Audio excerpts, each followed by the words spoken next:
हम तो अपनी जीत का जश्न मना रहे थे कि हम जीत गए हैं और दुश्मन जो था वो हमारे बच्चों को मारने की प्लानिंग कर रहा था।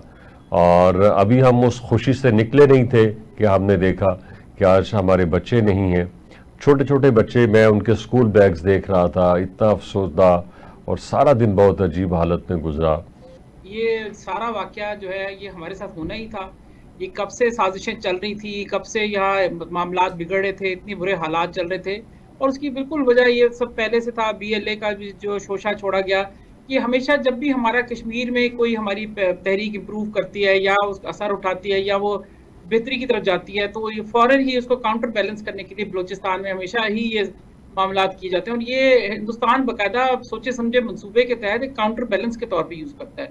और इस दफा जब हम वो जंग हार गए इतनी बुरी तरह से, इतनी उनको बुरी मार पड़ी है, शिकस्त फाश हुई है, तो इस चीज के लिए उन्होंने ये काम तो करना ही था। अब उन्होंने वो काम उन्होंने देख लिया कि आप मैदान जंग में आके नहीं लड़ सकते पाकिस्तान से, तो उन्होंने अब दूसरे हथियार अख्तियार करने हैं। और वो तरीकाकार तो पहले से चल रहा है, उनके स्लीपर सेल्स हैं वो उन्होंने वापस एक्टिव कर दिए हैं। और देखें, जब जंग हो रही थी तो उस वक्त कोई हादसा नहीं हो रहा था, कोई वाकयात नहीं हो रहे थे।